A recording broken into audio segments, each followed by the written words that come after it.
All right, welcome back. So we're just pressing the last couple buttons here, giving Hasuobs that +1, because he did, of course, earn a very distinctive victory there in game number 1.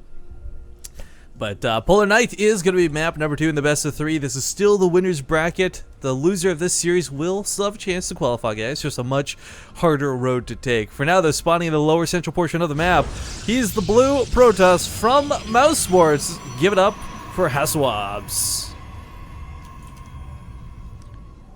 And in the top position, as the red Terran, it is my Insanity's Jjakji. Who, man oh man, like, really played a solid game. Just unable to match the insane of the, like, you actually take this back. Like, it wasn't like the extra economy from that 4th base was so great that it was like double that of Jjakji at any point in that game, but it was enough to keep him in the game where otherwise he would have just been choked out, overwhelmed, and destroyed by a Terran bio army. I mean, there were situations there too where, I mean, as a Protoss player, you're always ahead in upgrades, but not that game. There's a couple times where Jjakji was like on even upgrades for like drops going off. Zealots were not being that insane amount of tanky that they normally are, and I don't know. Jjakji can't be happy with the way that game went, but he's a really good player who does not, like, I've talked to his teammates too, like, it's funny. I find that, I guess, a lot of Korean players don't really go on tilt the same way a lot of like Europeans and North Americans do, so I don't think his jimmies have been rustled by that game, but I don't think he's happy with the outcome of it. No, I mean, he's definitely not the latter, but, I mean, he didn't have 3-3 for the longest time with Hasuobs. I think during, like, the, some of the final engagements had it for a very long time, but, Yeah, that level 3 I mean, armor. he's gotta go ahead and look for, no, not even the 3 armor, but, like, just 3-3, or 3 weapons in general, but, Jjakji has to have looked at that game and been like, okay, well, that's what you did. You know, just it's the thing about not scouting. You're not gonna be able to do it on Polar Night, so I don't have to worry about it. Like, you know, if I'm aggressive again, like, you're probably gonna break, or at least I hope so. Small update too, to bring this up because of course we cast him in the series before. Looks like Vortex actually took out Damaga in the losers bracket, so he may have fallen from grace and winners, guys, but he's still kicking ass in the tournament.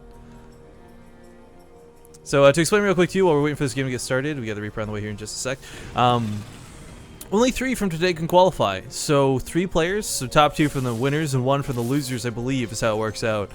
And it's a little unfortunate that you can't have so many people get through, but you know, for IEM it's a big event and they have a very limited amount of player slots, and there's a lot of different regions to invite from. Yeah. A Zealot does pop out for Hasuobs, seeing that SCV is kind of forced into it, doesn't want to get Engineering Bay blocked. The Reaper also comes in here. He's, you know, sometimes if you put down an Engineering Bay, you can actually get a probe plus deal a lot of damage to the Zealot. Not the case here. Might be a little worried about the counterattack, and yes, Jjakji does go ahead and get the, you know, one of the fastest bunkers that you can possibly get, just in case. He's only gonna have 2 Marines to put in it, but that's gonna be enough. You know, if they don't get the Zealot, you can actually, you know, push that bunker away for a very long time, but, you know, safety first, I guess. Yeah, we also see him not going for that second barracks. I don't think he's super paranoid about an Oracle, much less going for a counterattack, but he did go for that much earlier +1. Right now. Yeah, there you go. Yeah. So, it was a... I mean, normally he gets that out much quicker, but this time, you know, he's still going to have the production to deal with 1 base as far as if an Oracle is coming, but of course, you and I know it's not, but he, unfortunately, did not quite secure that scouting information yet. Well, that was a really early Engineering Bay, so I feel like he was a little... You know, I didn't check this either in the vision. He actually saw that it was a really delayed second gas out of Hasuobs too, so I think he knows it's not going to be a quick... That's so weird that he gets such a fast Engineering Bay, though. Must be like a... Well, the +1 build? timing to me feels like he's going to poke out when these extra racks are finished up. I mean, this was common for a while. Like, the Muslim was like the guy who used this more than anybody else, but... Yeah, so that third, you know, barracks going down, usually you get like the 2 barracks and then the factory and then the starport, and like somewhere between there you get the barracks, but these fast 3 barracks, he's got to be trying to push out at some point. You know, probably going to wait the estimated amount of time for a typical Oracle, which he probably knows, you know, to the T, and then push out with whatever, you know, force that he has. Because if you do that against someone who opened Oracle, you can actually push out.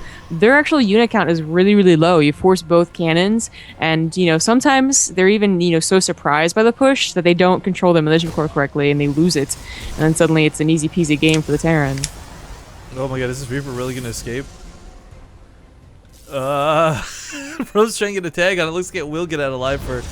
Again, another round of scouting later. Did he see the Stargate? He did not. That's a little unfortunate. Yeah. No, he's still got Marines Never mind. Never mind. He pulls the Marines because he didn't see the Stargate. That's actually really, really bad. So What yeah, did he see? Oh, he saw a Robo, so that's why he was like, "Oh, it's typical Robo Forge," even though it might be a little mistimed. Well, see, this is the problem, right? Like, you push into this, and yes, what Zombie Grub said earlier was right, guys. There's not a lot of units available, but if you've got nothing at home to defend, your mineral line gets shredded by an Oracle. Who cares how much damage you did if you didn't end the game? Yeah.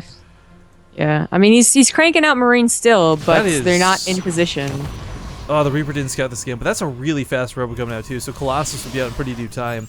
And in all honesty, guys, it's a lot easier for a Terran player to deal with Colossus than Storms early on. It's a lot easier to pump Vikings than it is to get Ghosts out. But even then, it's kind of the same reverse situation where you're not gonna have a lot of what you really need available.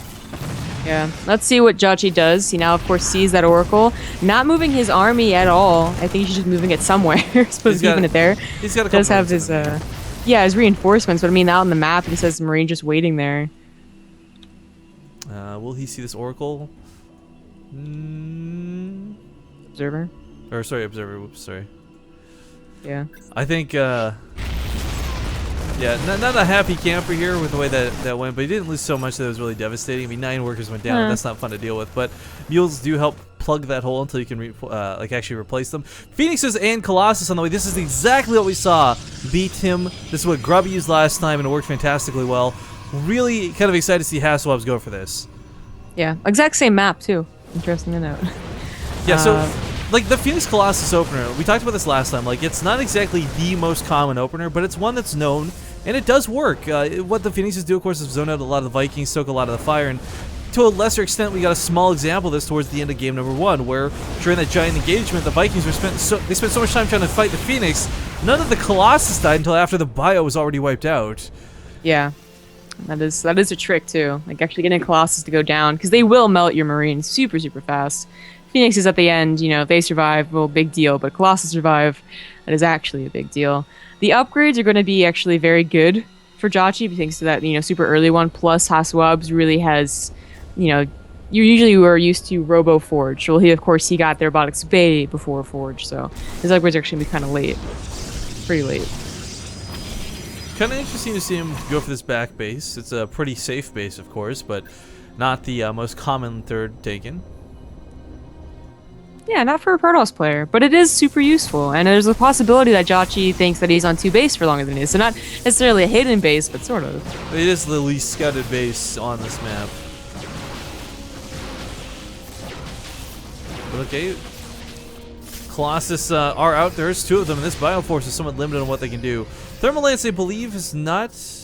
No, he does have Thermal Lance. Take the back. Never mind. So, even more dangerous to engage on top of this with Marauders if he does go in. Yeah, that'd be very careful.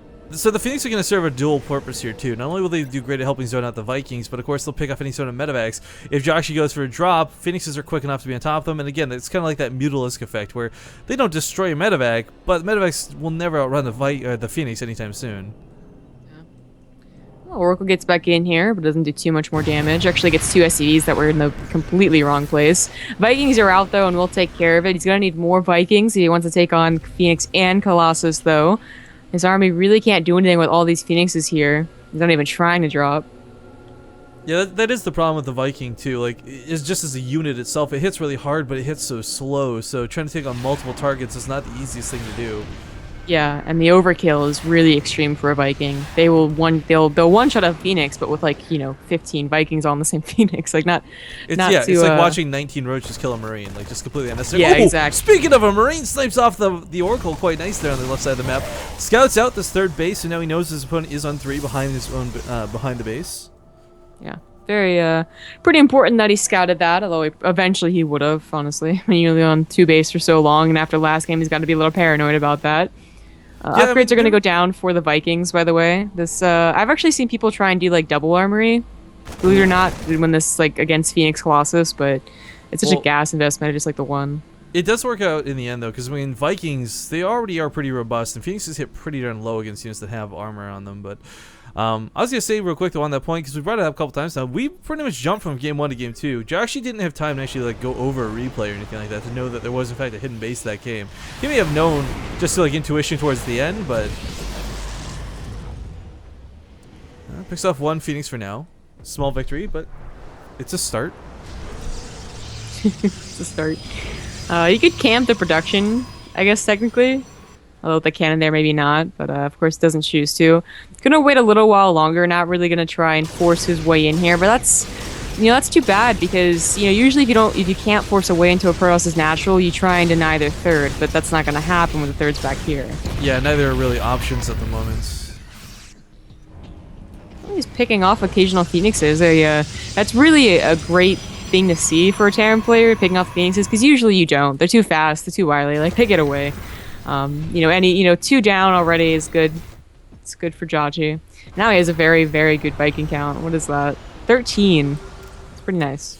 There's a good amount of Stalkers here too, though. Let's not forget. On top of the Overcharge, on top of the Phoenixes, he does have those Stalkers to worry about on the ground forces. Ooh, SCVs here in the front lines, yeah. Versus this many Colossus, they'll help a little bit, but not a lot, I fear. There's 3 cannons down on top of this, too. This army is pretty much all or nothing for Jjakji. Phoenixes are going to come from the side, but he's going to focus on top of the Colossus instead, making sure that these do go down, allowing his ground army to come in underneath this. Last couple of Colossus will fall, and the Overcharge is really strong, but I think Jjakji might just be able to do this. There's 1 Colossus still standing, but it falls, and now it's a lot of Marines. There's no way he can Graviton Beam enough of this army. Good game with exclamation marks is called. Wow, very nice timing right there. I mean, it wasn't even a really clutch timing. It wasn't like storms on the way either. It was just there was an opening and he took it. I just straight up can't believe that worked. Like, that was really well handled by Jjakji. One really big storm type move. Yeah. Habitation Station will be the 3rd and final map, guys, as we hop into this right away.